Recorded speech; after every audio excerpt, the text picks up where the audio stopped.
My college draft is proudly announced my conference called Educate You.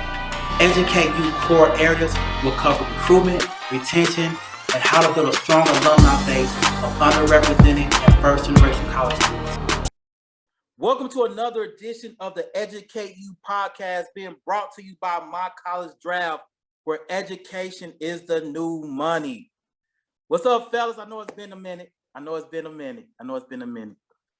So can y'all introduce yourselves so people can be reacquainted with you guys? Go ahead, D. I'm David Hartman. I was like, I don't got nothing else to say outside of my day. Shit. Yeah. Ricky Frierson, back again. We gotta get our groove back. We've been out of rhythm for so long. I know, bro. I know. But like I said before, man, it's just a pleasure being in front of you guys, man. And the people are gonna love today's message, and throughout the year, we're gonna have some good shows, man. But again, this is the Educate You podcast, being brought to you by My College Draft, where education is the new money. Get some. Fellas, the media is being bombarded with Memphis. The media is being bombarded, talking about the Memphis police, the individual police officers, the city of Memphis. What immediately came to mind when you guys heard the news of what happened in Memphis? I was shocked, not by the event, but by the fact that it was all black cops. And I was like, wow. So that's just because it was a game changer to the narrative that we typically hear, right, on police violence. So immediately that shifted my mind to this gives credence to the fact that it is a system. It doesn't matter what color is in the system. The system does this for some reason to those individuals or individuals that look like us. But then to see that it was 5 black men who did that. So it's like, it made the second thing that came to my mind was like, so what's the underlining story behind this? Like, what was the impetus on? I think they said it was just disorderly driving or something was the original reason why they pulled them over. But you know, to think about from what I heard, I don't know. I mean, I haven't heard all the facts outside the videos that they showed, but to show up on, you know, as a black man to pull up on somebody, unmarked cars. I don't think proper police uniform, and you pull up with a gun on somebody in a car in Memphis, talking about get out the car or whatever. I ain't gonna lie, I probably have to. I'm like, yeah, I ain't getting out, you know, that kind of thing. So, the other thing that came to my mind is I'm also I'm happy but suspicious. I'll say happy but suspicious with the rate and speed in which they fired everybody up to the top down and just was knocking folks off. And when I looked at the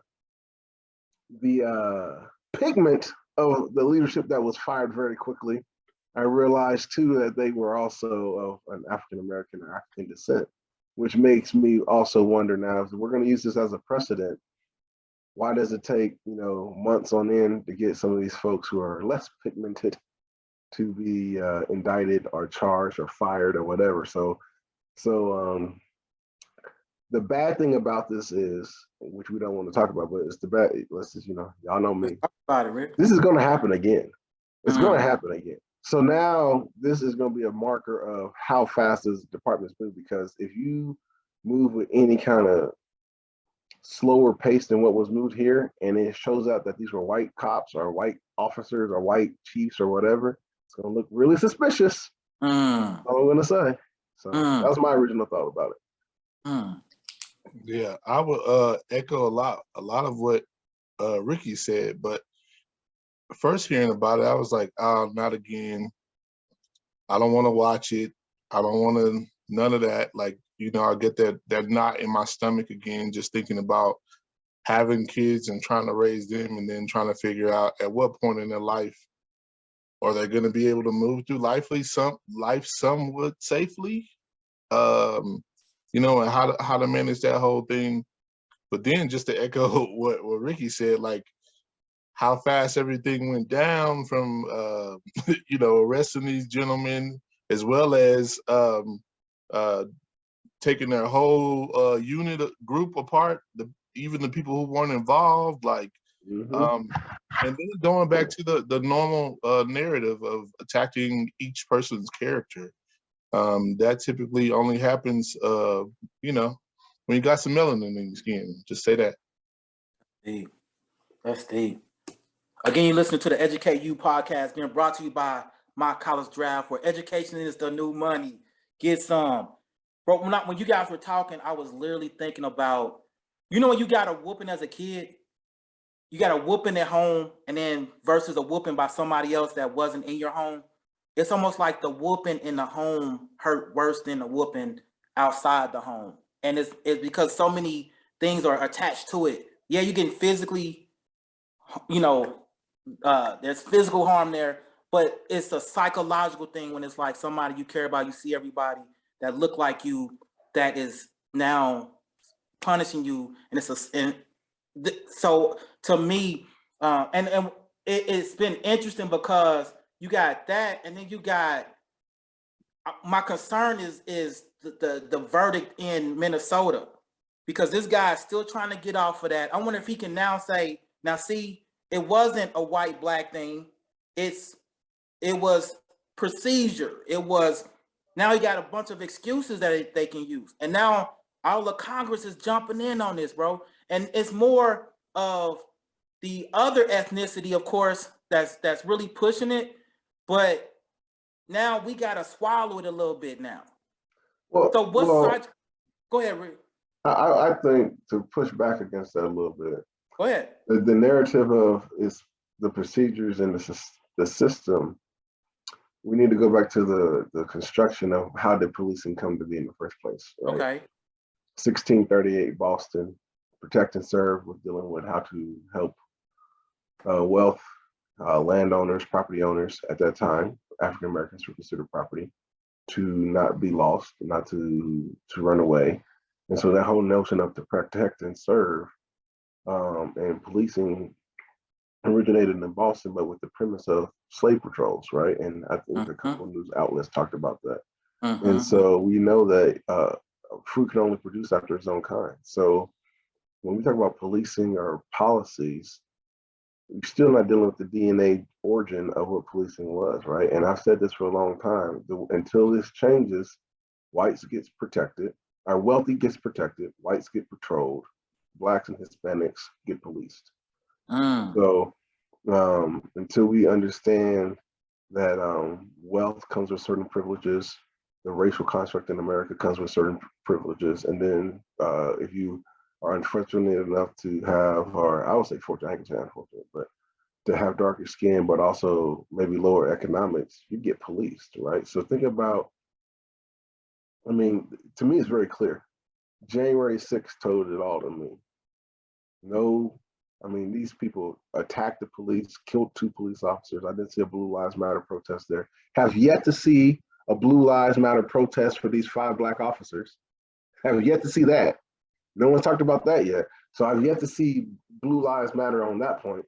So I'm very curious on when these Blue Lives Matter protests come out, whose blue lives are we talking about? Because now there's 5 cops that white folks, to me, should empathize with from a Blue Lives Matter perspective, but they're not. So I'm interested to see how all these things that protest, counter-protest, things that have happened, we're getting more and more evidence of incidences in which things don't add up as far as how they're dealt with equitably.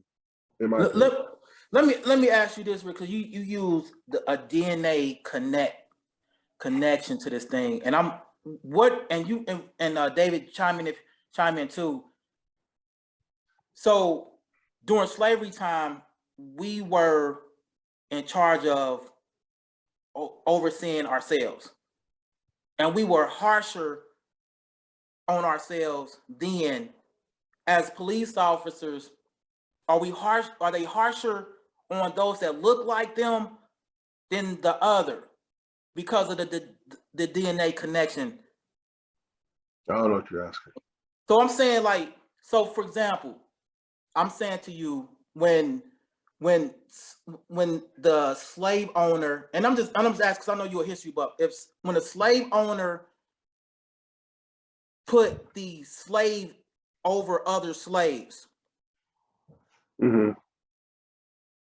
Now, the historical significance is the slave over other slaves were more aggressive and probably more harsh than our counterpart. So I'm saying to you, is there any way possible that is kind of like permeating a little bit today, a little bit? No. And why not? Because and we all know this because we're all a part of one. The unifying factor in this situation is the fact that it's a fraternity. It's called the Fraternal Order of Police, right? They give you certain protections. You know, all police, regardless of color and race, have that whole notion, or I don't know, it's probably a unspeaking notion of don't cross the blue thin line, right? Like don't betray your own brother in the police because no one knows what we go through, right? I mean, it's the same kind of thing that we have in our fraternities, right? You have certain secrets, you have certain things that you can talk about, but you also have each other's back no matter where you're at. So if you see an alpha in Florida or whatever, there's that connection. The same thing with policing. So there's this whole fraternal order in which there's protection. But to me, the premise of it is the abuse of the power and legal side that you have as a police officer. So I don't care if you're white, black, or not.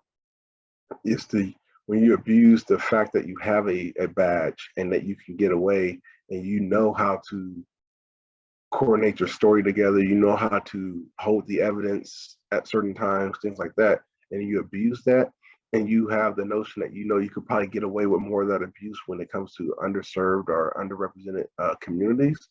To me, that's the problem, right? Now, let's be honest. I want to be honest though, as a DEI person. Someone asked me a week ago, like, well, what's your thoughts about, like, they made a comment on, like, you know, if this was a white cop, a white cop would never do that to another white person. But I said, no, that happens all the time too. The problem is, to me, the media, they can't sensationalize that as much as they can the white black narrative with policing, right? It's not going to get viewership. If you saw a white cop kill another white guy, you're going to be like, oh, you know, what happened to that? Because we all understand, like, this person has privilege. So what did you do that ended up getting you killed, right? And so the narrative of sensationalizing it for ratings, for TV's sake, is not there like it is with a black-white narrative. But there's also this notion of the system's broken. The system's broken. I'm not here to agree or disagree with that. I will say, though, that we do have to think about some of the progress that's been made in policing, i.e., the fact that we had body cameras in the first place. I think that came in after the Mike Brown situation where police start to have body cameras all across the board. Because think about this, y'all.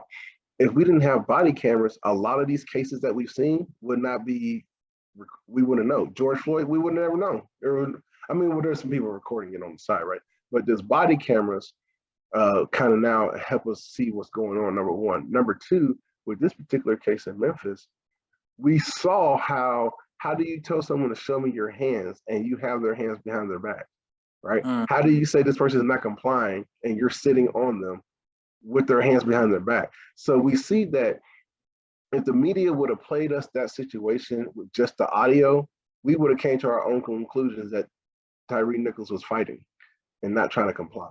But the video gives us proof now how a lot of times, in which the one thing I'm shocked about is, like, these cops had to know their police camera, their body cameras are on.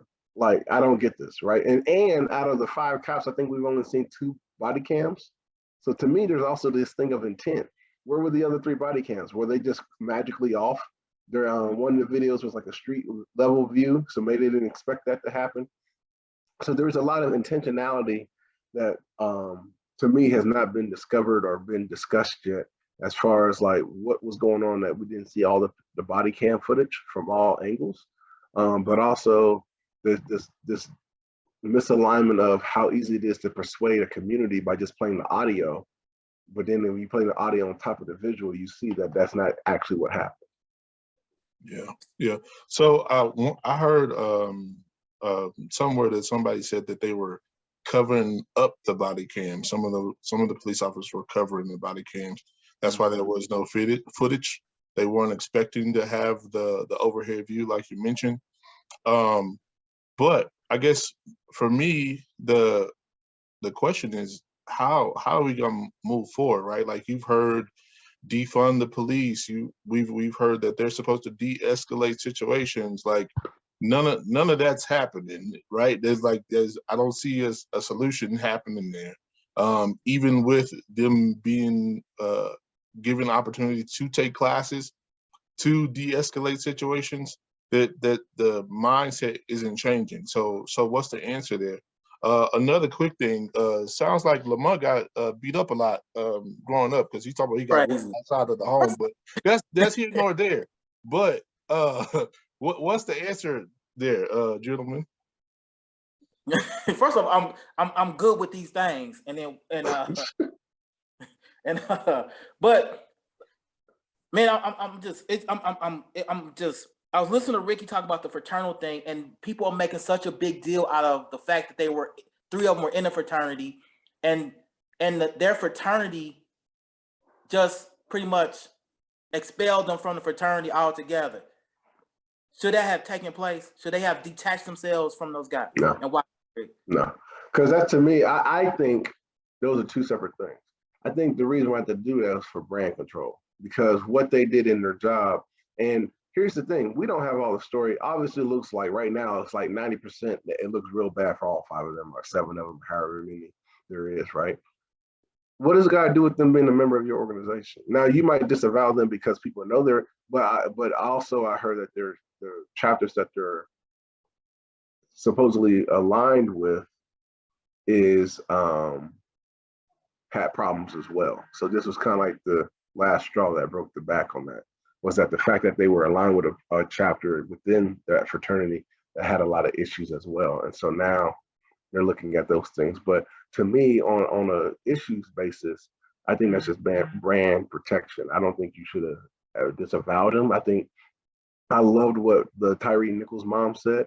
You know, that the incident itself is embarrassment enough for them and their families, because as Black people, like you said before, Lamont, I guarantee you their family is gonna be like, what the hell were you doing? Like, as a Black man to another, like, why? You know, there's gonna be a lot of questions. And obviously, if we were in a family, you still probably, depending on how close you are to that, if that's your cousin or your brother or whatever, you're probably still gonna rock with them at the end of the day. But I think you're gonna have a heart to heart being like, yo, you was definitely in the wrong, but you know, you still blood, so I'm gonna still have to rock with you. But I think there's a lot of embarrassment and weight that they have to carry. Does that make sense what I'm saying? So I don't think the fraternity that they're part of should have kicked them out. That's me personally. But maybe have an intervention with them, like talk to them, like, bro, let's talk about this, right? So this is a unique situation from all facets, just because it's not your typical narrative of of a Black-white dynamic, right? This is truly about power and non-power, about rights and civil rights and things like that. So there's a lot of different ways you can deconstruct what happened in Memphis, right? But it's a sad situation, you know, but I don't even know. It's just a sad situation. Again, you listen to the Educate You podcast, being brought to you by My College Draft, where education is the new money. Get some. We're talking about Memphis today, y'all, and we're talking about not just the policing, but we're talking about us, and we are in Black history, and we're talking about us in a negative way. And I definitely, we're gonna end on a really good note when we get to that point. But like right now, we're talking about the fraternities. Is this an opportunity, fellas, for the MPHC to probably lead some discussions? There's some discussions that may have opened up for the Black fraternities and sororities to kind of like to facilitate some conversation, because it wasn't just their organization. It's almost like all of our organization was being scrutinized because of that. What do you think, Rick? I disagree. No, our organization was not being scrutinized because of that, because we had no affiliation with it. So I think I think but you know what it did though, Rick? It caused us to have a conversation in a way that it almost felt like it was us too. Like I was looking at these I agree. I agree with that. But I guess, for me, I'm thinking, I'm sure the Hispanic population thinks that there's Hispanic cops that do them dirty. Asian population think there's Asian cops that do them dirty. And so for me, it's not about race particularly. It's about the abuse of power. And to me, what the cops did is no different than what politicians do. You get into a seat of power and influence, and it's very hard for someone to kind of convict you. Let's think about our past president. It's very hard for someone to convict you. So you just do whatever you want to do. And so as it seems like the more quote unquote federal state protection you have, the more you feel like you have power that is unpenetrable. I can't say it right now. But I think that's what it is. I think it's this power construct. And I think Memphis sheds a light to not only the nation, but especially to the Black community, that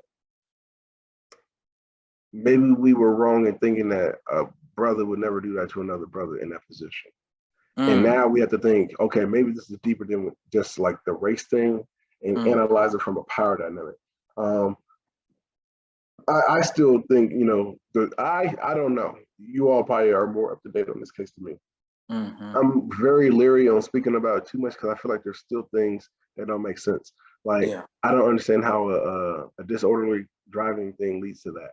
So I've heard some people say that there's hidden things behind this. There's like one of the officers' ex-girlfriends was with this guy or whatever. Like, I don't know what is going on, right? But it does sound very suspicious as far as, and there's too many like conspiracy theories going on. The only thing I can say that I know for sure is that was straight up a gang violence attack, right? How do you have 5 individuals above 200 pounds and a guy who's 150 at most, and 1,000 pounds of weight can't control a 150-pound person? 5 people, 4 people can grab a limb. You know what I'm saying? And keep it moving. So to me, there was something more intentional and sinister about it that we just don't know about. And I don't know if those 5 individuals will ever tell.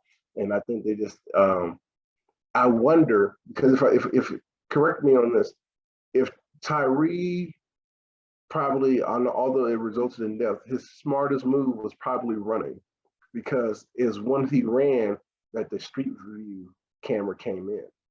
Because where they had him originally stopped was just body cam. And going back to what Dave said, if 3 of those cameras were off, when he ran, they probably weren't predicting that. And that's when the street view camera came into place. So that was probably one of the smartest moves he did, was to run so that the full narrative could come out. Because otherwise, we wouldn't be talking about the Memphis situation, because those 5 officers and whoever else was with them would have constructed a narrative that made it seem justified. So what I've been noticing lately is, if you look at the whole thing, there were 2 that started it, and then he ran, and then the backup were the other guys that came, and the original 2, they included this white guy, this white officer in the original. So now everybody's saying, well, where was he the whole time? And they have him recorded as saying, I hope he stumped, I hope they stump, it got to that point, right? So I don't know. And so to the policies of the Memphis police department, they were saying that they could not release him because he wasn't under any suspension. So they couldn't release his name or anything. So now I think he's now out in public. Of course, I think you may have seen his face. He got fired. He got fired too. He did. But see, originally he didn't, and because he wasn't under no type of suspension before. But let me ask you this, because you guys have facilitated workshops before. How would you facilitate a person that's about to transition in a powerful position? Like, how do you facilitate that? How do you prepare somebody for power? I don't think you can. I don't think you can. I think one of the great quotes that I heard one time was that money and power reveals just who you really were. That's all it is. And so you don't know what someone will become until they get the power. I mean, we all Christians, we see that a lot in the book. Think about Saul, and think about a lot of great kings once they got power and how it got to their head, and then they just start kind of going against God and just going and doing crazy things. I think power is very insidious, and it's very hard, even with amongst ourselves. I mean, the three of us, we don't know what we would do if there's the pressure of the world on us or the pressure of a nation or a state or community, and you have all this power where it seems like the community will justify and let you get away with anything because they respect you so much, whatever the case may be. So I don't think you know that. I think you just try to be humble as much as you can. How do you practice humility? How do you practice self-awareness of where you're power hungry at, where you're prideful at, where your vices might be, things like that. What you think, Dave? Yeah, I would definitely echo that. I would say it's the same as somebody who drinks and then goes crazy. You get to see the real person after they've taken all that in. Or same thing is somebody who's never had money before and gets a bunch of money, and then now they're power hungry. They feel like they could do whatever they want to. They're untouchable. But that just goes back to the person and how they were raised and knowing who they are before they get into those spaces. And like Ricky was saying, understanding what your limits are, right? The other thing is keeping good people around you too. Not people that's just gonna tell you yes all the time. People who have your best interests at heart, I think is also crucial in that conversation. That's deep. That's deep. And this is gonna sound crazy, fellas, but hear me out on this. I almost feel like we come in this. Those of us, I'm gonna talk about us, people of color. We come in this world, and there's so much expectations. There's so many hurdles already, and we haven't even really came into the world fully. Do you feel as if, and this is gonna sound crazy, but hear me out. Do you feel like we should be educated on how to be Black? I know we came in Black, but we don't know how to use our Black sometimes in its fullness. We don't realize how powerful we are. We don't realize we come into this world with power. We come into this world with so much creativity. We come in this world, and then when we get older, it's like Cyclops before he got his glasses. Like it's this power that's going all over the place. You see, y'all understand what I'm saying? Like originally, yes, but the Cyclops thing went too far. No. So I would say this. As having kids and trying to raise them, you're trying to teach them right from wrong, but also how to survive. Right? I feel like that's our first approach. How do you survive in this world that we live in with all of the things that have happened in the past and the things that continue to happen and how they change? It's not until we grow and get more knowledge and understanding that we could then start sharing that with our kids, family, and people who are willing to listen. Because you still got people who don't want to listen as well. They much rather be comfortable where they're at. That's why they never left their neighborhood before, and have never seen anything outside of it. Like there's that part of it. But I think from the beginning, it's how do you survive, right? Like, how do I keep my kid out of this? How do I keep them safe? And how do I teach them how to move in the world so they don't end up in this same situation, right? Like, we've talked about this before. How do you act when the police officer comes to the car? Are my hands visible? Where's my license? Where's my registration? Like, is everything in order? Like, making sure I'm not yelling and going crazy. I'm yes, sir, yes, ma'am, whatever the case may be, to try to get out of there and get home safely. So I think that's the first train of thought that we go to. Survival. Anything beyond that is really growing. Rick, what's your thoughts on it? Yeah, my approach is probably different, and this is sad. It makes me almost want to cry saying it because I think in essence this is what happens for Black families, especially with sons. But we have to very carefully as parents teach a pure spirit and soul that the world is not pure. And I think when the young boys and young girls who are of color, Black, brown, whatever, come up in this world, it's almost like that's why we have to teach our history, because when they first get a racial epithet or when they first get discriminated against, you're growing up in the world thinking that everything's supposed to be equal and just. And we have to teach them that for a multitude of reasons, for us as Black people in America, the world's not always equal and just to us. And so how do you break a pure spirit to understand and survive in an unpure world? That's very tough. It's very disheartening when you think about it, that you have to tell your kids it's not going to be equal for you. You have to tell your kids, why are they staring at us like that, Daddy? You got to tell them that, or they see, think about what just happened 2 years ago. I mean, when the George Floyd thing, that year, my son had 9 conversations with me that year about the possibility of dying. And I talk to white parents all the time. How many times have your kids come to you about the possibility of dying?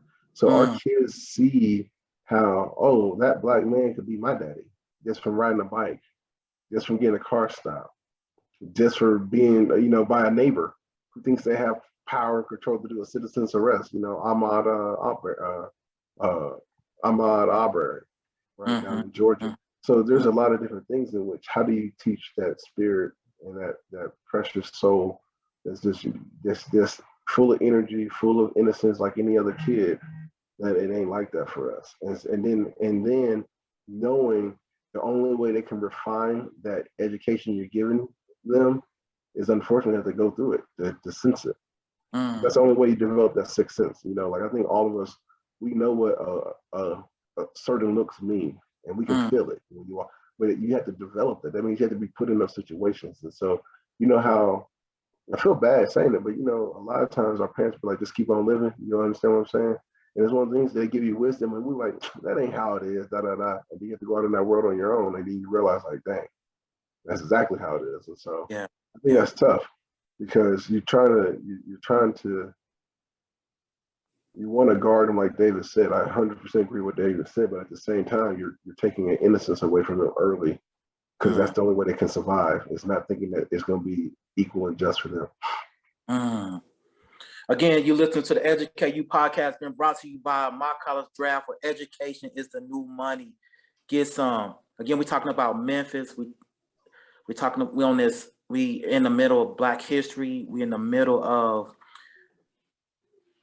it's a crazy time overall. I almost feel like when you guys were talking, I almost feel like someone needs to create a whole new green book, right? A whole new green book, but of different circumstances now. Like, okay, before we had to go, they had a list of restaurants we could go to. It's almost like, man, we got to know how to be us in this world. And like, what did you learn? What did you learn? And put it in some kind of like common thing that we can use, because it's hard to navigate, bro. Like, it's hard to navigate, especially when if you grew up with your people, you grew up in these different environments, and then we understand like violence. We understand violence happens, but I don't think we understand violence come from people who are in protective roles. Like, we don't understand that people that work at banks steal your money, and they work at a bank, right? You don't think about that stuff, man. You don't think about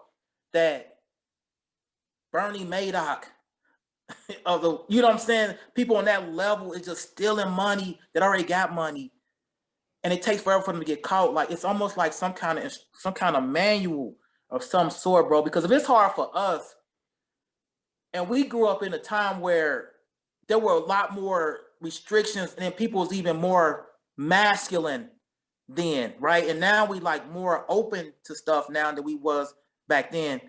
I think, Dave, you about to say something? Nah, Rick got his hand up. Oh, that was Rick. I just saw a light-skinned hand, man. I didn't know whose it was. Okay, go ahead. Is Rick hand up? You muted, Rick. You muted. But you understand. My mom was talking so crazy, I couldn't unmute. I was trying to figure out how to unmute. Let me go out and say this. I want to say this though, to be clear on where I stand with stuff. I'm totally against defunding the police. I think about reforming the police. I'm totally against defunding. We need law enforcement, because I'm just trying to let folks know, especially the color, like, if this has happened to us now with law, what do you think is going to happen if we didn't have law, people? Right? Number one. Number two, I want to make sure that I give a shout out to good officers, good, especially black. There's a couple of officers that I've worked with before here at CSU. Frank Johnson down in Houston, Caesar Moore, and there's some chiefs out here that do really good work. So there's good officers who, and I think one of the things I want us to make sure we shy away from, and I make a point on, is that these 5 gentlemen who were officers who happen to be black as well were bad officers because of what they did. But not all officers are bad. So I want to make sure I think we need police. I think we need to appreciate those who do good work. And like you said, one of the questions that was asked was, well, we just need to do a better job in recruiting police. But you don't know who you're recruiting till they get that power. And we got to unlearn some of the premise of what they were taught about communities and things like that as well. So I just want to put that out there that I don't think we should defund police. I think we should reform police.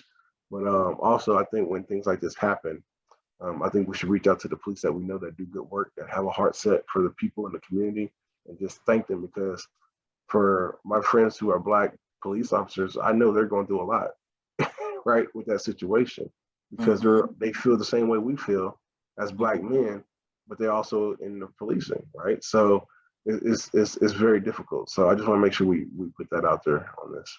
I 100% agree. And then I saw the story about the W amputee. Did you guys see that? I'm like, what was that about? And they literally had the camera of him trying to run away, and the dude still, shot him. I'm like, it's compounding, bro, and it's ridiculous, man. And I wonder can any resolution take place from a collegiate level in the criminal justice courses? Like can any solution come? It gotta come from somewhere, bro. Like you can't curb all of it, but dang. You want to tell you the fastest way if you want to end police violence? How? If that victim has any kind of debt, they automatically get all their debt eliminated. Corporations gonna be stopped. They're gonna stop that real quick. if you got student loan debt, credit card debt, and you've been abused by the hand of the police, you get your debt eliminated. If you don't have debt whatsoever and you get abused by the hands of police, you get some kind of free business loan or housing loan or something like that. Because we already know a majority of that, there's a skewness of police violence towards people of color. And so that means that the government will now have to start either forgiving people of color's debts or giving out loans that help people of color advance. Society don't want that. Corporations will be real quick to figure out something. That's deep. Where would the money come from, Rick? I'm just curious. Well, if you release the debt? Right. Bruh, where did the money come in the first place? Oh, we sent $1 trillion over there to Ukraine. Where did the money come from for that? Right. No, I heard somebody else mention something similar to that. Was like, everybody just needs to go get $1 million life insurance, so it'll be basically the same result. Yeah. The underwriters will fix that. They're gonna change the code if we did that. They're gonna change, just like what would happen when areas that have like those natural disasters and they were taking out the different insurance policies, the insurance companies then changed the underwriting process. Like they get away with so much stuff, bro. I just feel like somewhere, like even our politicians, bro, it's just like they abuse their power. And it bothers me, man. So I feel like sometimes, even if those who are considered educated, it's like you can never be educated enough, bro, because it still impacts every education level, every income level. I'm like, I don't know how do you have a mountaintop experience in this world we in right now, dog? Like I don't understand that. Like I don't understand it philosophically. Yeah, I see. You know, if you got vision, you imagine yourself on this thing, but even the rich people go through police brutality. They might have been in the wrong neighborhood at the wrong time, or even their money gets stolen. Like, how do we, especially us, man? Like, I really want to know how we win. That happened, that happened to switching topics a little bit, but on topic of what you just said.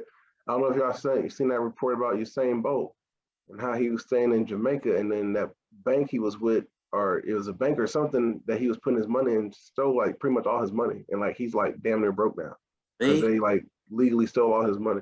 And so there was this whole notion of here's a guy who put, you know, and I ain't gonna say he put Jamaica on the map, but he brought Jamaica a lot of fame with his Olympic stuff. And he stayed in Jamaica, and he stayed within his community, and he stayed with the folks that came up with him, and they still did him dirty like that. And it's like, that's a form of abuse, bro. That still connects. What was it? yeah. Was it a bank that looked like us, or was it a different type of bank? You know. Well, I think I don't know. I would assume it was a black bank because it was in Jamaica, but I don't know. It could have been a white bank. But see, that's a form of brutality right there, bro. Yeah. That's the other thing I don't get. Here's the thing for me, though. To me, it goes back to spirit, right? And what I mean by that is, I understand rocking for the culture, but I understand also when you're a businessman, you're gonna have to go with people who got a right heart and spirit. So I don't care if you're female, male. I don't care if you're Asian, Hispanic, Chinese, black. If you got a right spirit, I'm going to rock with you, especially when it comes to my personal finances. Well, I'm not going to just say I need a black-owned, you know, bank or a black lawyer, because that don't always mean that they got the best interest. See, and bringing in, you know, when we do these, I always try to bring in one more biblical quote so that y'all don't think I'm completely crazy. But here's the thing about the Bible that I think that's a very life principle wisdom.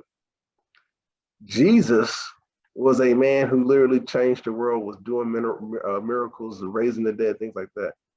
And he had 12 people who rocked with him and saw him do all these things, firsthand accounts. And you still have someone who decides to betray him for some money and get him murdered. So and I know I'm not at the level of Jesus. Yeah. So yeah. I'm not surprised when these things happen. Like I'm always on a swivel on who I have in my inner circle. And that's why my inner circle is super duper small, right? It's because it's like, yo, I'm not Jesus. So if Judas can do that to Jesus, anybody can do that to me. So that's serious right there, Ray. So it's almost if like during that period of time it was almost like a foreshadowing that Judas is gonna be amongst you, and when he does, regardless. Yeah. When they say the deepest hurt you ever experienced are the ones closest to you. Yes. See, that's why I was asking you earlier about when the overseer used to put the slave over the other slave and how that slave took on that role. Like sometimes it's like he or she overdid, or more like he overdid it to prove that they were loyal to the master. And I'm like, that same spirit to me, sometimes it permeates in positions, not because not black on black, but like you said, it connects to just being in power. Even if you got a little power, you went from nothing and got a little power. You said, Rick, we don't know what we would do if we were given power that we didn't have. Like, we don't know how we react. Like, seriously, that's why I'm like, man, is there a way where, and it's almost like the W. Du Bois thing where he was asking a talented 10 to go back. I'm like, is there a way where like each city has a brain trust of some sort and was able to, I don't know, man, like almost like be like this, I guess that would be end up corrupt too, but be like a source of, like, no matter what your education level is, you can go to this source and get like information on how to excel. That's supposed to be your chamber of commerce, man. That's why you have the Black Chamber of Commerce, the Hispanic Chamber of Commerce in cities. Your Chamber of Commerce is supposed to help you, your small business association. Those are things that are supposed to help you get the tools to advance in your community or get loans that are supposed to be protected and stuff, so that way you're not being cheated out by a bank or something like that. So that's your Chamber of Commerce concept that you're talking about. That's interesting. It's almost like it should be a chamber of commerce, a chamber of psychology, a chamber of things that impact our people. Well, to me, it goes back to the spiritual thing, right? Like, we in the spiritual world. This ain't the world that we were supposed to be in the first place. We already know as Christians that this world is not ruled by us. And as Christians, we're trying to overcome the world by the evil one, right? And so we understand that. To me, it's just spirit, and it could take any form, it could take any body, and it's not a black white thing. It's a principalities, right? Principalities in the high places, and so the Bible's very clear. The love of money is the root of all evil. We fight not against flesh and blood, but principalities in the high places. So there's certain things that, like, I think we get distracted with the aesthetics of the visual from man's eyes and not from the spiritual of God's eyes. That's deep, bro. I know that I'm putting all my spiritual stuff in now. Right? 20 minutes. I can feel my body twinging. I don't know if the assistant pastor was gonna say something or not. You know, David's ordained. I think Rick hit it on the head, man. Just like I mentioned earlier, you got to be careful who's around you and who's in your circle. I mean, sometimes we just release that trust too early just because we feel like maybe we're overwhelmed or we don't know the ins and outs or whatever the case may be. But man, you got to really, really, really know who's around you and really have a good understanding of who they are and like what they're trying to get out of life too, as well. Like I'm extremely careful with who's around me. I don't keep a lot of people around me for those reasons. Right. Let me ask y'all something, because something just came to mind. Jesus chose specific disciples. Did he ever choose Judas? Like, did he choose Judas, or Judas came along? Yeah, I think he chose the 12, but you can go back and just say God don't make mistakes. So, you know, when you think about the devil, you think about Judas, all those were created by God on purpose, and it's all a test. You know, and it goes back to free will. What are you going to choose? I gave you were so badly wanting power, you so badly wanted the money. Okay, you got the money. So what are you going to choose? You're going to choose to worship the money, or the person who put the opportunity for you to get the money in the first place. So it's amazing how. Go ahead, Dave. No, I was going to say that the other thing when we talk about, you know, watching who you have around you or what you want, like the flip side of that is the devil know what you like too. Right? He could send you a beautiful image that you like, oh yeah, that's what I'm supposed to get. God had that for me. That wasn't even for you. Because you jumped on it too fast. See, now you made me get all the way. All right, go ahead. Yeah. But I think that's the thing, is that going back to the beginning of this conversation, we're talking about the Memphis police thing. There's a part of it where it was a shock because we saw 5 Black people doing it. But then there's the spiritual side that shows me anybody can be used any kind of way. So what are you doing to protect yourself through a spiritual dynamic and not be blindsided by humanistic behaviors, right? And so that's what the Memphis thing teaches me, is that's why I wanted to make that disclaimer that there are good cops. I'm not against defunding the police. You know, I'm for reforming the police, but I'm not against, because we need police and not all police are bad, and we need to have better conversations with them. And now hopefully people go and say, just because you see a white cop doesn't automatically mean they're bad, and just because you see a Black cop doesn't mean they're automatically good, right? And so hopefully there's a little bit more awareness of treating people equitably, with respect, and then having conversations, because we don't want to have conversations. We just want to do, you know, this is a microwave generation and not an oven generation. Everything needs to be a minute or less. And, you know, anything that has substance takes time. So, I mean, that's the big thing for me when it comes down to a spiritual principle, is that what are we trying to do to just have a better sense of discernment of who we have, and just live the life you have. And I'm with David 100%. I keep a very low number. I interact with a lot of people, but I hang out. Like if I say I'm going to come visit you, or like it's a very low number. I mean, like, less than my hand. Like there's only a few people. It's almost like I'm actually going to spend money to come hang out with you. Yeah, low number.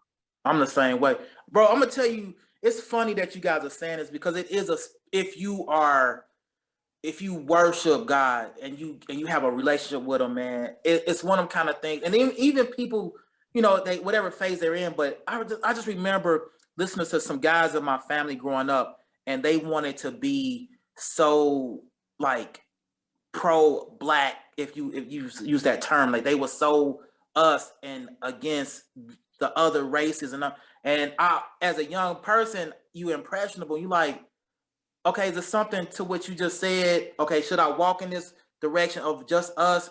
And then God presented me with an example, because my freshman year of college, bro, like I didn't know how to navigate through that thing. And so it was a summer, you know, you get that bill, that big old bill to say you own your owe that tuition or whatever. And I've got that bill, and I didn't get the education of how to navigate the bills. Like I didn't know to wait, don't worry about it. My immediate reaction was like, dang, I'm about to get kicked out of school. And just so happened that summer, a teacher from my high school was in the same dorm I was in that summer. And it was the teacher everybody was scared of in high school. And just so happens she was at a teacher conference at my school at the same time I was there. And lo and behold, we started fellowshipping. And then somewhere along the lines, I got to telling her about it and didn't think nothing of it. I walked away. She went back to my high school and raised the money and gave me the check so I can continue through school. And then she just disappeared.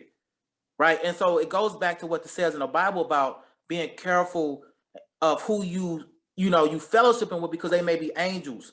I'm paraphrasing using the NIV version, but they may be angels walking amongst us. And so when we talk about, the potential of the Judas being amongst you, we only think about the Judas. We don't think about the other 11 that could be you know what I'm saying?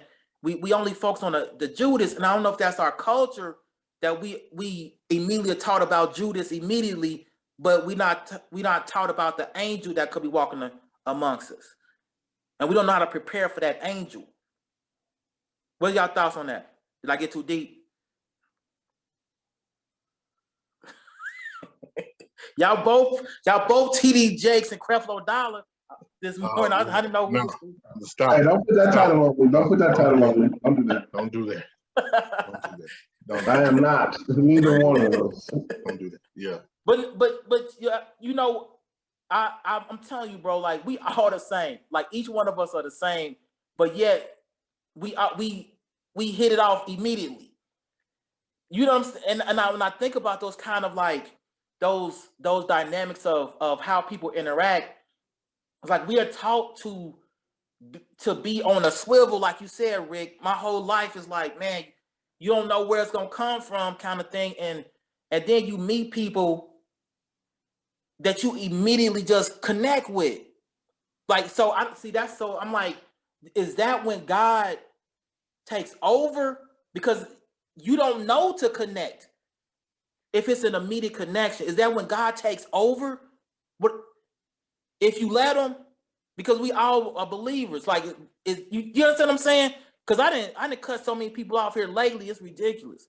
But I'm not disheartened, because it really was no that connection. So do we need? I think individuals, if you're talking about from a spiritual standpoint, depending on your relationship with God, you have to figure out how God communicates with you. Is it through signs and wonders? Is it through a movie? Is it through a song? Yes. Is it just through praise and worship? Is it through reading the scripture? Is it through another individual? And once I think you are attuned to how God, or for those who are non-believers, how the universe lets you know you're on the right path, and I think the sooner you can figure out what your frequency and your signal of communication is with God or a higher being, the faster you can move through life, because God knows he knows that you're always going to listen through this medium. And then he just says, okay, you're going to do what I say you do, or you're not, right? And so it took me a while to know what my channel of communication is, but now that I know that, I can move a lot faster. So my sense of discernment is there.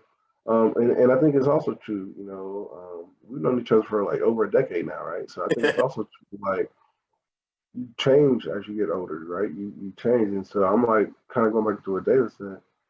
I don't need to go to the club no more. Like, I don't need to go to the club. Y'all know I'm cheap as it is. So I'm not paying a lot just to go to a club or just get drunk and all that stuff. I don't drink no more. And when y'all used to see when I used to drink, I don't need to go buy a club and pay for a $10 drink. You know, like I'll get my own stuff and get toe up, and then I use the club to detox. You know, like I didn't need that. And so as you get older, you start to realize what keeps you happy and consistent. Bro, I ain't gonna lie, that Ricky was funny though, bro. I ain't gonna lie. Being at home with my kids, Yeah. I don't gotta worry about no craziness. I don't gotta worry about being at the wrong place at the wrong time. I can be with my wife. I can be with my kids, have fun, go work out when I need to, hang out, have fun with them, and I'm good.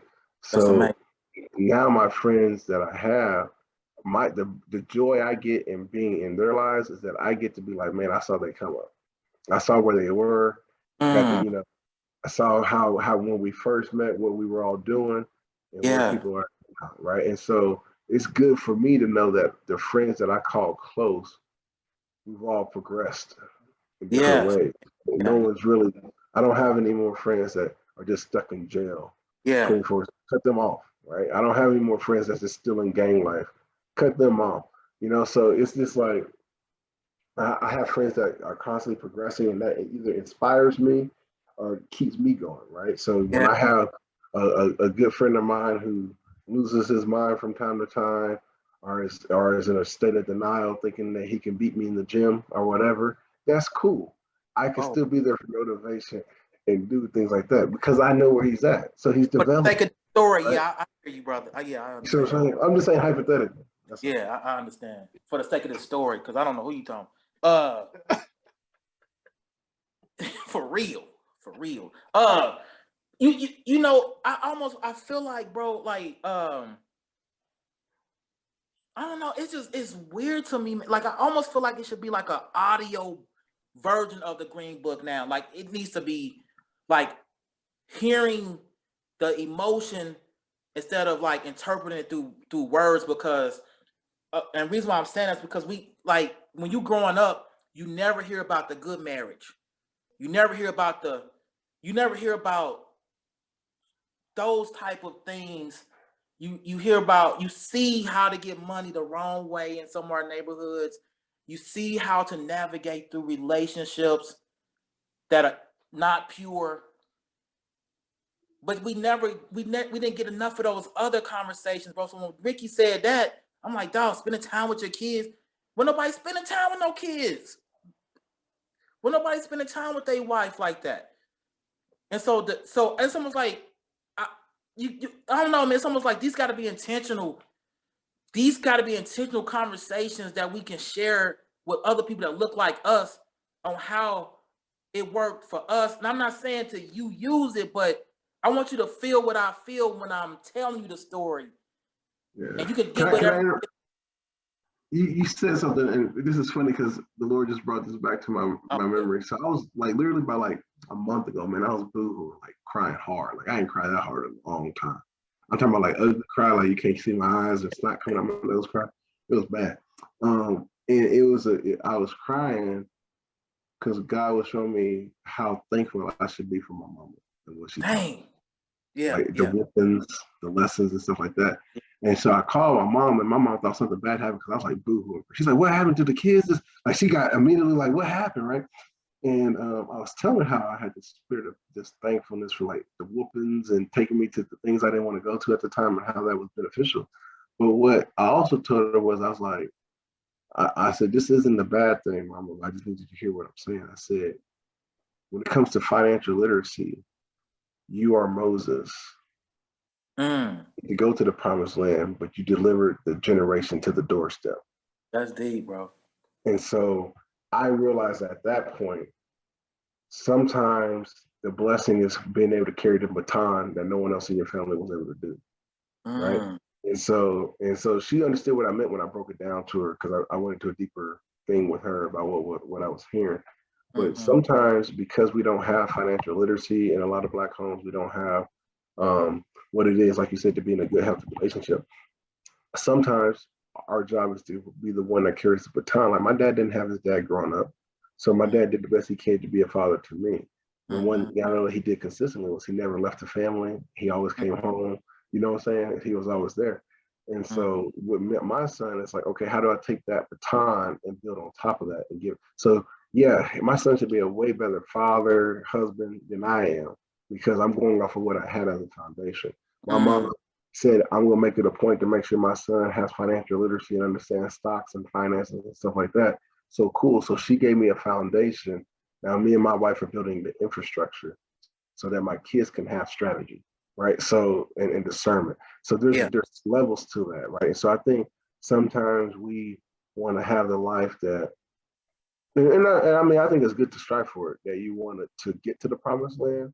Yeah. But I'm also thankful that God gave me the ability and gave me the wisdom to be the one who can be the carry the baton to pass it. So I might not be able to get into the promised land in certain things, but I know it gives my heart joy that my kids will be able to. If that makes sense. And David, that almost connects to your affirmation that you and your sons do. Yeah, definitely. Absolutely. I mean, I 100% agree with Ricky on that. Like, have you run your race, right? Like, did you completely run your race to be able to pass that baton off to the next generation? And then also empower them with the knowledge and understanding for them to run their race and continue to pass it on. So I 100% agree. I mean, I talk to people about what their why is a lot. Like, why are you doing what you're doing? And at some point, my why switched from being about me to being about legacy. And that was about my kids, right? And then prepping them for their leg of this race that they have to run. So I 100% agree. That's good, bro. Again, you listen to the Educate You podcast, been brought to you by My College Draft, where education is the new money. Get some. Originally, we've been talking about Memphis, but the conversation transcended because it's Ricky said earlier, it's not about flesh and bones, it's about spiritualities in high places and stuff. And we looking at the guys in Memphis, but there's a spirit behind those guys that nobody's talking about. And that spirit behind those guys is not just with them, it's all throughout life, right? And so we were saying earlier, like I was just talking about earlier about we are taught through familial things and innately to look out for Judas, but we never are taught how to welcome the angel. We never taught that part. And so when I look at so many of people that look like us, it takes them to adulthood to smile. All from their childhood and their young adult, they're tight-faced in pictures. My little nephew said he specialized in it. Why do you want to specialize in the tight face? But it's not until we get that point where Ricky was saying about, man, I don't gotta go to the club no more. I ain't gotta do that. I'm happy just being with my family. Like, for those who don't have a family, for those who still may be indulging, like, but how do you know when you get to the experience, and how are you happy with being Moses when you're preparing to be Joshua? I want to touch on something real quick that you mentioned about the so-called tight face. We talked about in the past, like that's how you raised, though, especially as a young man. You fall, get up, boy, stop crying. You're supposed to be a boy. You're supposed to be a man. You ain't supposed to cry.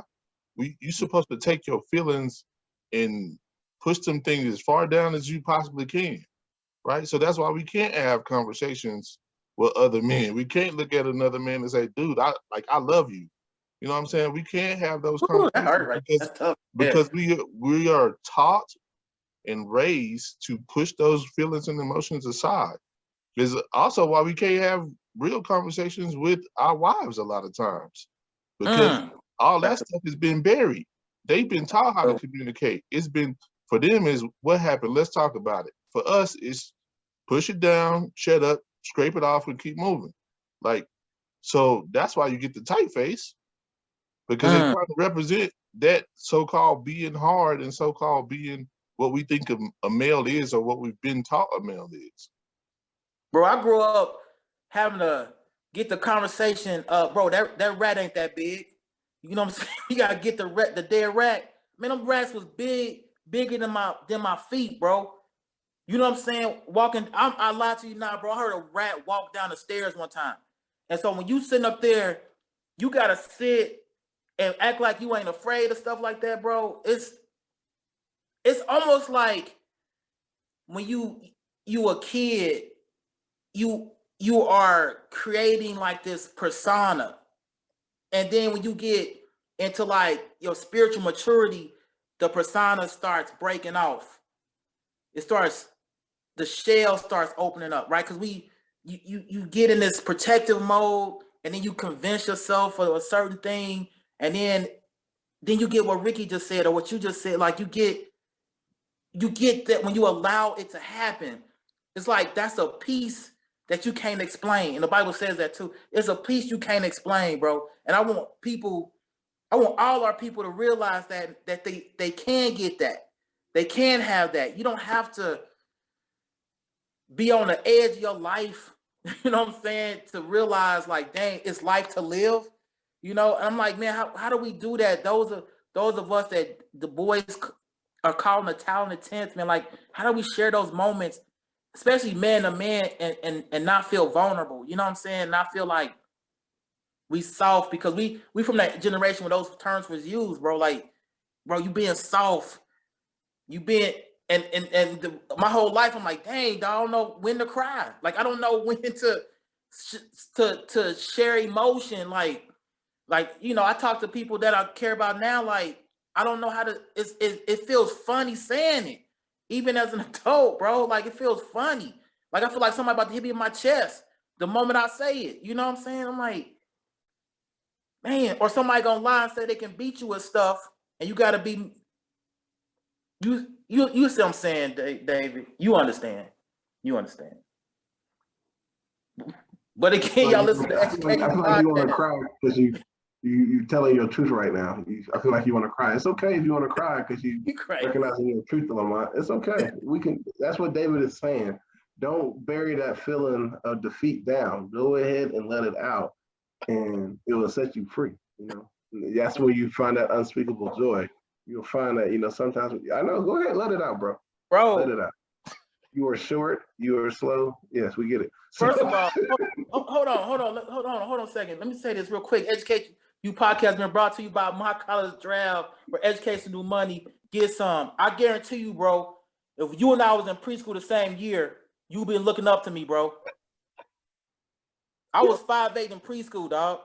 And the thing is, 5'8" today. Yes. No, I don't even know what my height is because I never got measured. Like, I never wanted to hear it. That means you wasn't a real athlete. That means you wasn't a real athlete. Let me go back to. Let me measure that when you're a real athlete. I mean, you wasn't a real athlete. Crazy. Let me go back to before we get way off topic and folks be like, what the heck? That took a turn. I think what David and you are saying is very true. And I would be one to say I'm probably damaged permanently because of that, right? As far as like, I always, Angela knows, and most people around me, and y'all know me, I'm emotionally inept. Like, people crying because I hurt their feelings, I'm like, you'll be all right. Emotions are temporary, right? And I do have to be mindful of my approach with my son, because my son is very affectionate. He likes to lay up on me when we watch movies. He likes to be close to me and stuff. And I remember even, still to this day, every time, like, just get off of me, good. But it's not a thing of like, just because it's weird because he's my son. It's more like, I'm not used to having that type of affection with anybody. Like, if Angela's up on me like that too much, I'm like, get off of me, like, give me my space and stuff like that. And I think there is some things that have been ingrained in us through foundational upbringing. Yeah. And I think what David says is a good point. How do you challenge that, right? And I want to say, as a word of encouragement, I think what we're starting to see, I don't think it's there yet. So, like, data, I can't give you statistics on it.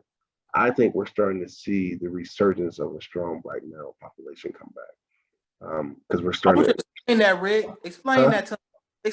So think about that. So you think about like the golden era when you had Tulsa Wall Street, you had the 50s and 60s, I'm not the 60s, but like the 30s, 40s, and the upward reconstruction, not reconstruction, but like upward development of Black communities, Harlem, Chicago, stuff like that. That was really predicated on strong black men, right? Who were starting businesses, making sure they were staying with family. But I mean, they were still, I had like 2, 3 wives or girlfriends, because technology couldn't get busted out as much. But I'm not gonna sit there and say that wasn't there. But I'm saying then we went through this thing of mass incarceration, right? And which was to think about the black men that we saw as heroes growing up. Malcolm X assassinated. MLK assassinated. Fred Hampton assassinated. So like all these black men so when people talk about we're black men now, I'm like, either you killed them or you found a way to put them in jail. So now we do have a surge of strong black women coming in and leading a lot of these movements. Why? Because you already try to knock off most of the black men. You know what I'm saying? Does that make sense what I'm saying? Yeah. I think now what we're trying to do is I think where we're going now is I've seen a very uptick. Maybe it's just because of the education circles that we're in, but I've seen more men of color either going to get their advanced degrees or finding ways to be entrepreneurs. And I think so it's a slow resurgence. And I think when the demographics of society changes, that's going to be beneficial. So that way you don't have to live in a society where you have to have stone face, because when you live in the jungle, you have to be ready at all times. Yes. It's just the way it is, right? But if you can live in a community where you don't have to have your guard up, you then are allowed to explore yourself more and know where you can open up more, right? And I remember when me and my wife first moved to where we at. I ain't gonna say where we at because I don't know if you're listening. But where we first moved, where we at, I remember one of the nights we left our garage door open, and I just for sure thought everything was gonna be gone. I walked in there hot. I was like, we just got everything gone. It's done. Nothing was gone. Not a single thing.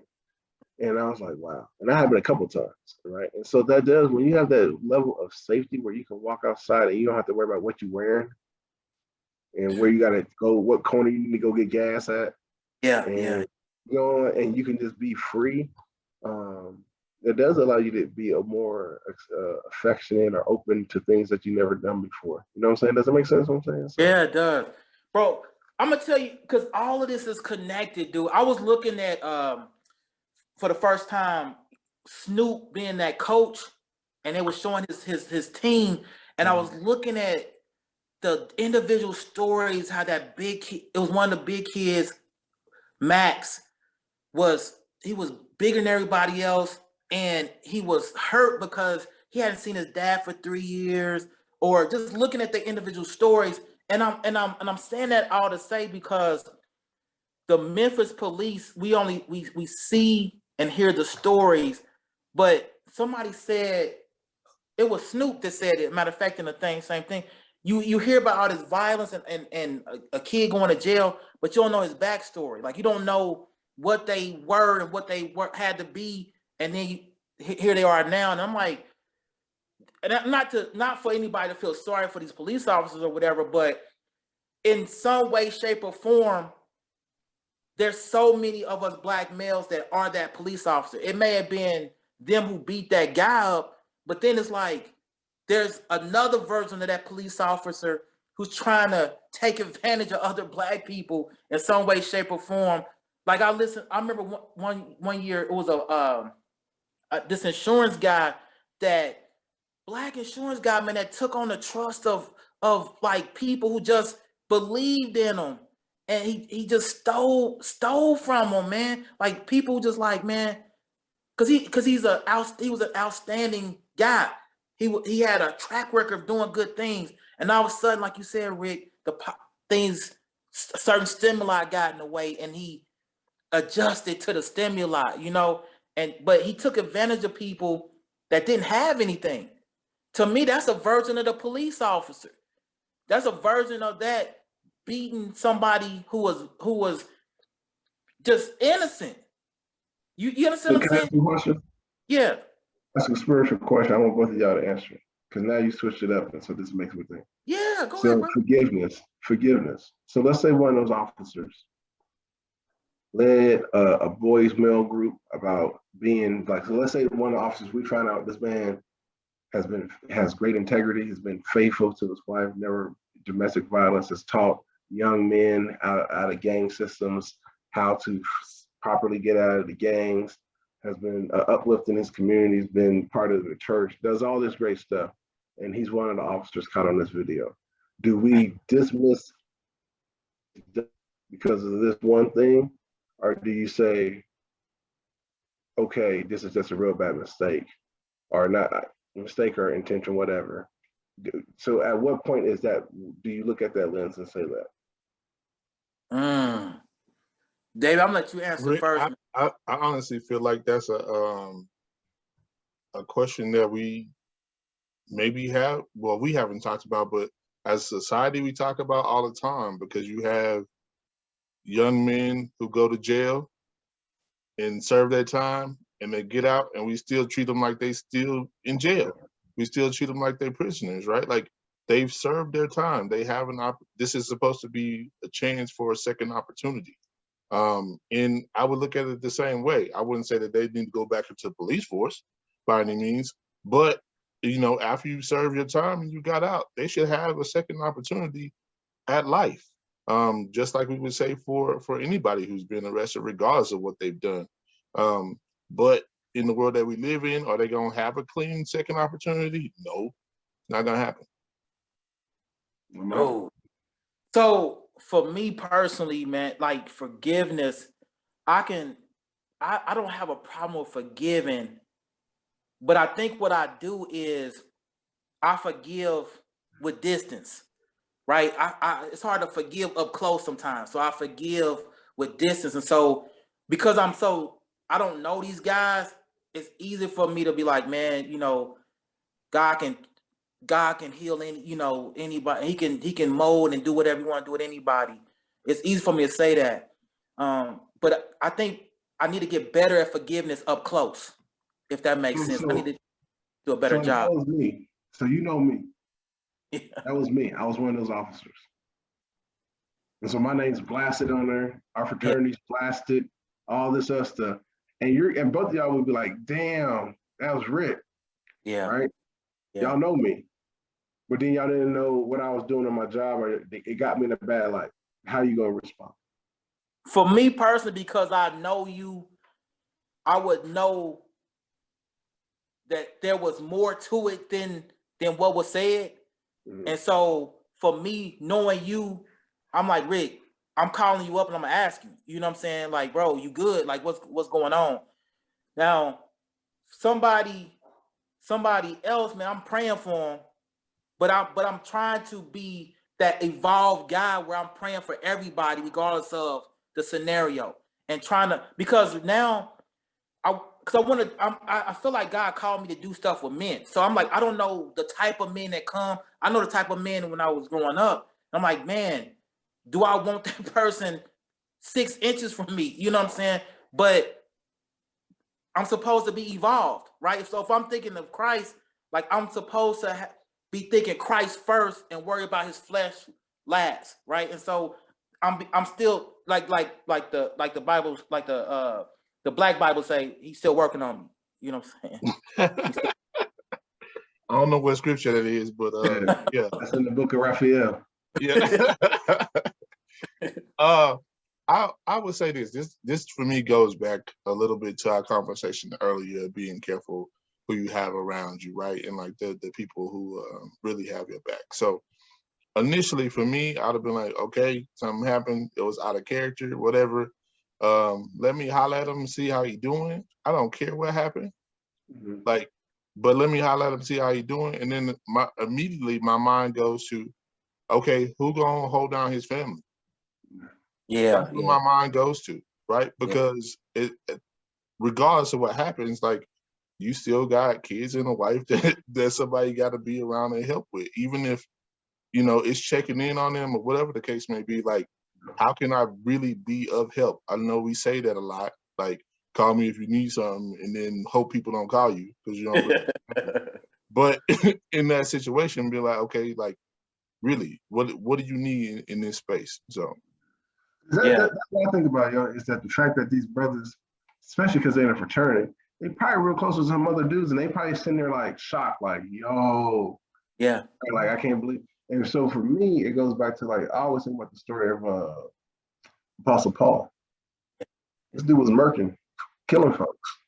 like well-known killing folks, and then all of a sudden he's talking about he loved Jesus, right? And so it's not for me to judge. I think for me, like kind of like what David said, I'm gonna be real shocked, but because I'm close with that person, I'm gonna reach out to him when time is, because it's gonna be crazy for him. They're probably not talking to anybody and stuff like that, and then figure out, and hopefully that person's transparent enough with me, like, yeah, man, I was in some stuff for him, but man, I told my partner I was gonna have his back on X, Y, and Z, and I didn't know it was gonna fly out like that, or there might be something else, right, that we just didn't know, right? So, but like you said, at the end of the day, people make mistakes, and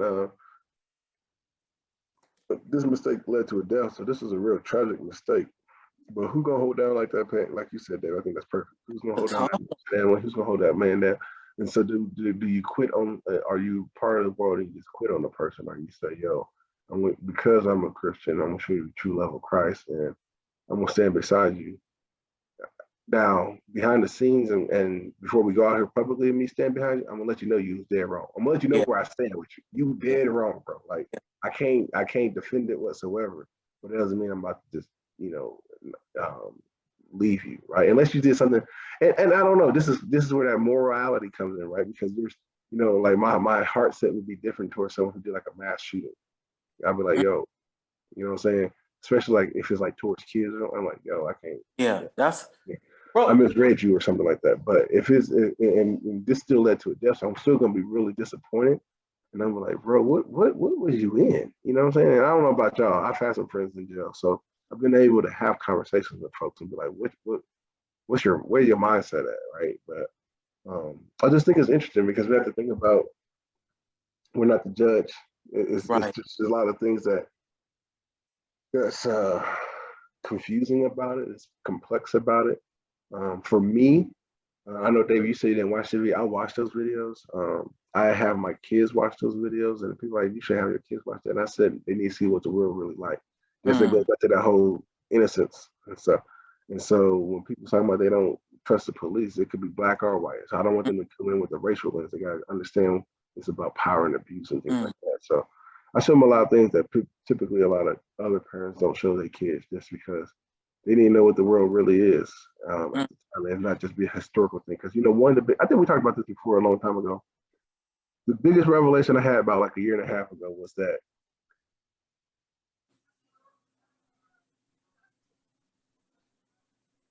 when I went to history class in high school, most of those pictures were, they weren't colored, but a lot of them were black and white because it indicated the past.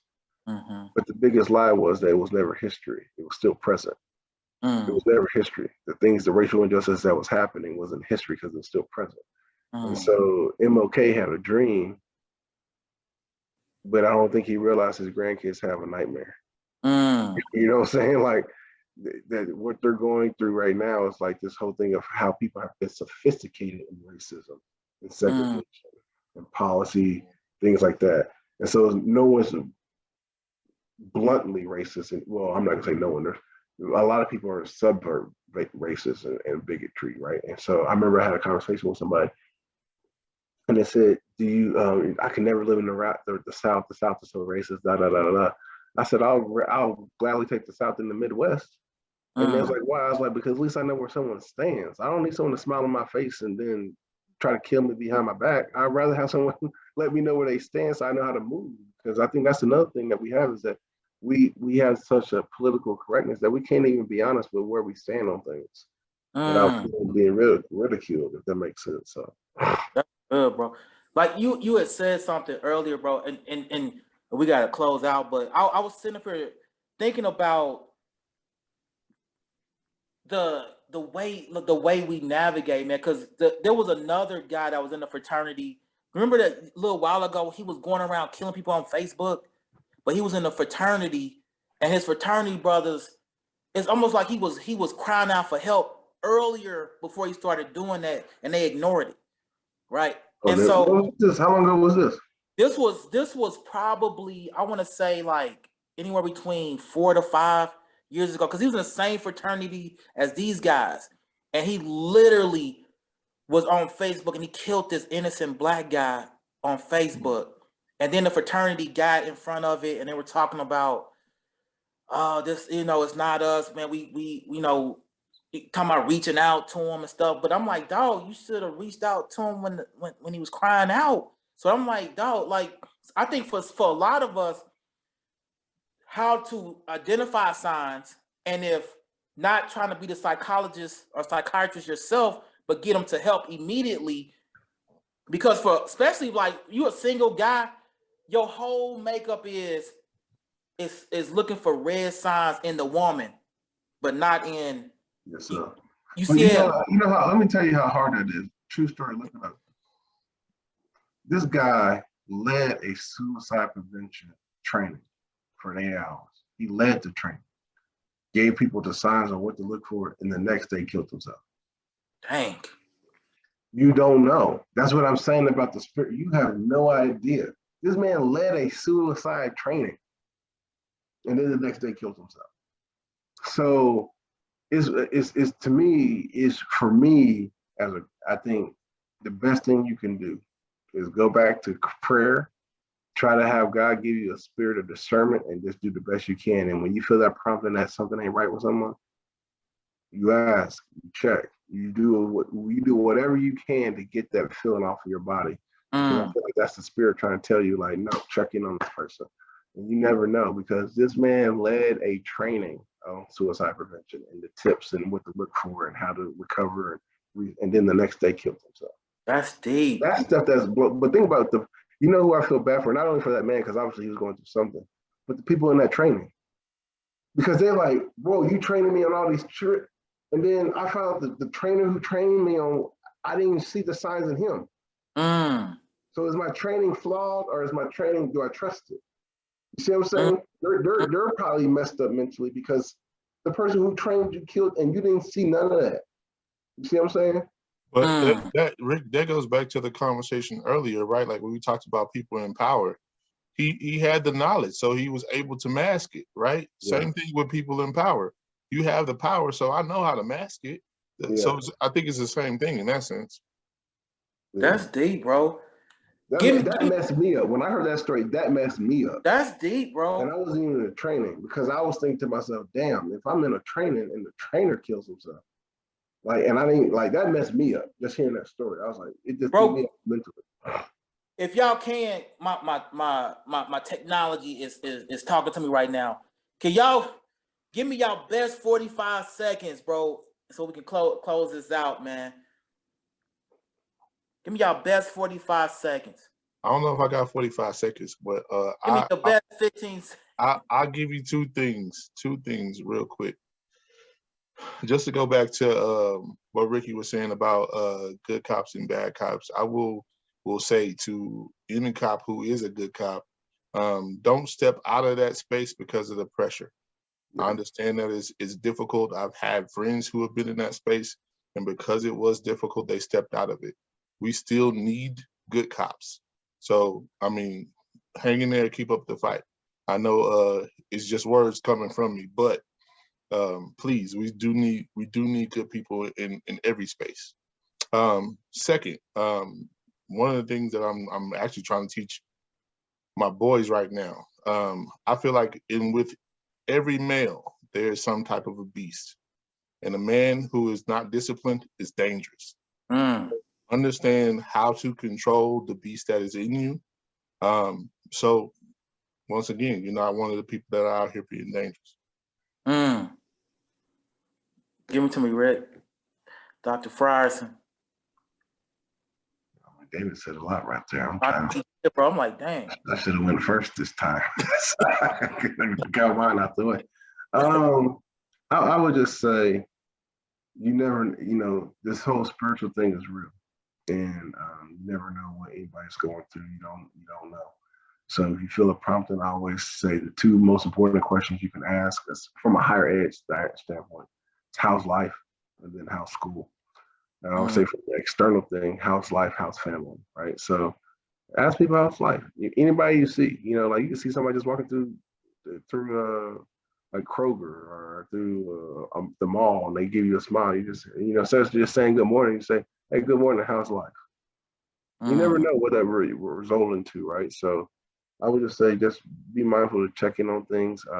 I would really plead for people to not always look at things from just a racial lens, because I think this Memphis thing has taught us that it's not always just a racial thing. It could be things that could be a distraction of other things that's happening that we need to be mindful of. So, and then, like I said, anytime there's a narrative of negativity, try to find and release a narrative of positivity. And it goes back to what David said. We have good cops. We don't need to defund police. We need to find out ways to reform and uplift police who are doing well, and support those who are doing well, and help them get discernment on those who they might be partners with that might not be doing so well, and believe people's stories when they tell us about police interactions, So just be thankful and grateful and do the best you can with what you got. There you have it. Another great episode, fellas. Again, you've been listening to the Educate You podcast, being brought to you by My College Draft, where education is new money. Follow us on all our social media, whether it be YouTube, Instagram, TikTok. We are there for you. And we thank you for rocking with us today. But again, brought to you by My College Draft, education is new money. Get you some. Happy New